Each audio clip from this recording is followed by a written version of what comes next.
And we are back on Sportsman Radio. I'm your host, Chris Shanafelt, and I am now joined by former Chicago Bears wide receiver and one half of the Waddle Silvy show on ESPN Chicago, Tom Waddle. Thanks for joining the show, Tom. How's it going? I'm doing well, thanks. Thanks for having me. So, Tom, first question is, I know you're from Ohio. Why did you decide to attend Boston College, and how was your experience there? I had several different opportunities, and ultimately I narrowed it down to Boston College and North Carolina. And with no disrespect meant towards North Carolina, which is Chapel Hill is a beautiful place. It was a great program, and ironically enough, the guy who recruited me was the late Randy Walker, who ended up coaching Northwestern. A great guy, had a great relationship with him, and felt strongly about North Carolina, but I chose Boston College because of the education and because I knew with some of their seniors that were graduating there was going to be a chance I was going to play early. So, I went to college never really thinking I was going to play in the NFL, hoping to, but really was realistic about my chances. So I knew my priorities were getting a great education and hopefully playing early. And thankfully, I was blessed to be able to do both. And what was it like to sign that first NFL contract in 1989 with the Chicago Bears? Well, it wasn't a big contract. I signed, I was an undrafted free agent in '89, and that was back when there were 12 rounds. So there were a lot of opportunities to be picked. I signed a deal with them. It was just a one-year deal. I think I had a $4,000 signing bonus.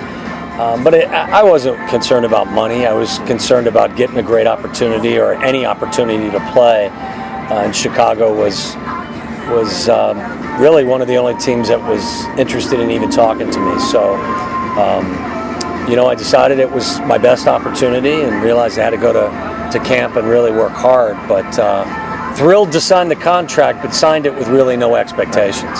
And most memorable part of Tom Waddle's NFL career is? I would say 1991 opening game against the Minnesota Vikings, first half. It was really the first time I'd played in any significant role in the offense. I had played 2 or 3 games my rookie year and played a couple games my second year. But my third year in the league, I was dressed and playing against Minnesota in the opening game of the season and caught a 37-yard touchdown pass diving into the end zone as the first half came to an end. And kind of was the recognition that it finally all the hard work had paid off and I had kind of made it, and it's probably the professional moment that I remember most. And quarterback at the time was Jim Harbaugh. Yep, current 49ers head coach Jim Harbaugh. And is there anybody right now today that you could compare your game to playing in the NFL currently? Wow, everyone's so much bigger, faster, and stronger. I don't think there are any wide receivers currently in the league that ran a 4.79 at the Indianapolis Combine, so I don't know if there's an exact comparison, but my straight line speed was no good, but my ability to move side to side and my quickness was better than average, and I ran those shuttle drills and everything better than most people on the team. It would have to be someone that's playing in the slot now and could play through injuries. Yeah, I wouldn't want to say anybody's name and kind of diminish what they're capable of doing, but I don't know. I would say a guy who's really not going to beat you vertically, but a guy that can work the different zones and the area across the middle and didn't mind taking a tough shot now and again. So I can't think of any one guy just because everyone's a bit more athletic than I was. But different game today. Chris Shanafelt here talking with former Bears wide receiver Tom Waddle. Tom, let's talk about the Chicago Bears today. After a 10-6 record, just this past season, head coach Lovie Smith was let go by the Chicago Bears. You were on the air at the time. It was in Marionette Park. You and Silvy and Jay Cutler, of course. Right. What was your reaction hearing that news? Were you surprised at all? I wouldn't say surprised because I knew, despite the 10-6 record, after playing in the postseason just once in 6 years, that I knew it was going to be difficult for Lovie to keep his job, and I've always had a lot of respect for Lovie as a coach. Offensively, they had struggled, and they really never found the solution to a lot of their problems. And with a new general manager in place, and Phil Emery, I thought it was a distinct possibility. I think the record was less important than getting to the postseason. Again, they'd gotten to the postseason. There's a better chance that Lovey had kept his job. I mean, I still believe it would have been possible had they gotten to the postseason and lost in the first round that he still may have been relieved of his duties. But I wasn't in a business that is predicated on success in the postseason. I really wasn't overly surprised that after playing just once in the postseason in 6 years that they decided to make a change. And now Phil Emery and the Chicago Bears have hired offensive guru and quarterback guru Mark Trestman as head coach.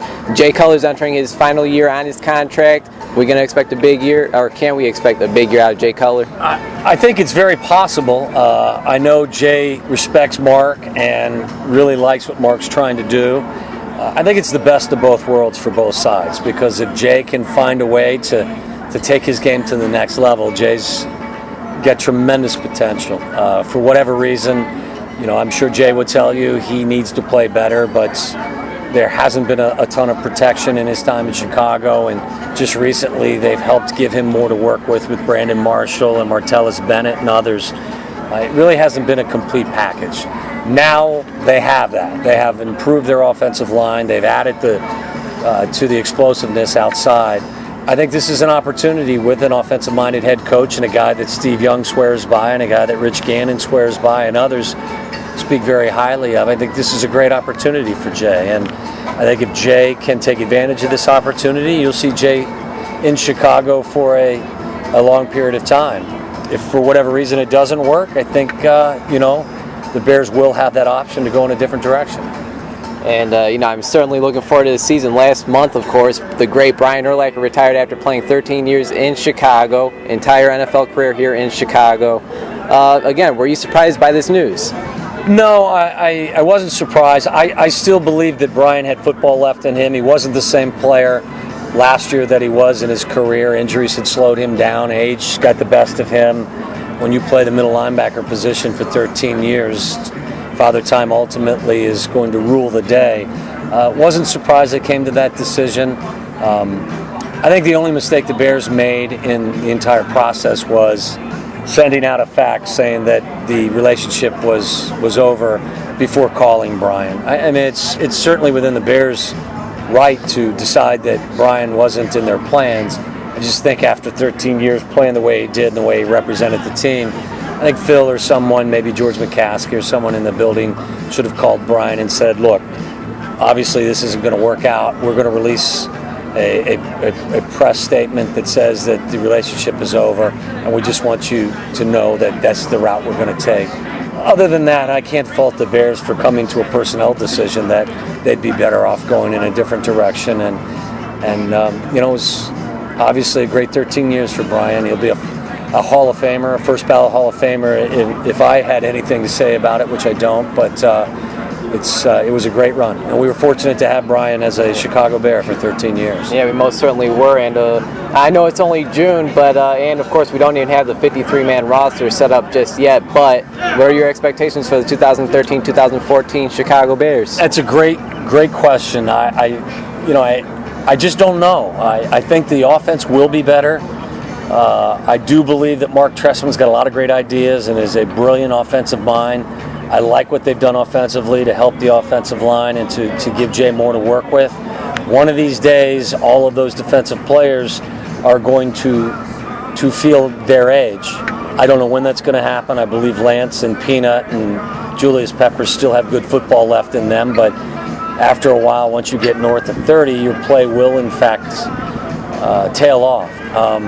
I could see them winning. I could see them being a 7-9 team. I can see them being a 10-6 team. I just don't know, and it's not a cop-out. You just don't know how they're all going to adjust to a new staff and a new offense. So, to be continued and incomplete at this time. And lastly, I can't let you go without asking you this question. The Chicago Blackhawks, of course, they're playing in the Stanley Cup Finals against the Boston Bruins, 2 games apiece. Who do you got winning the Stanley Cup? I still have the Blackhawks winning the game. Now, I'm no hockey expert by any stretch, and it's tough for me because I went to Boston College, and my first real introduction to professional hockey was with the Bruins, and I had several classmates that played for the Bruins. So I still have some solid feelings for that organization. But my heart's with the Blackhawks, and I still believe their talent will rule the day. I think it's going to be a 7-game series, and I think ultimately the Blackhawks will win the Stanley Cup on home ice. Hey, that sounds great, Tom. I can't thank you enough for your time. It's been a pleasure. My pleasure.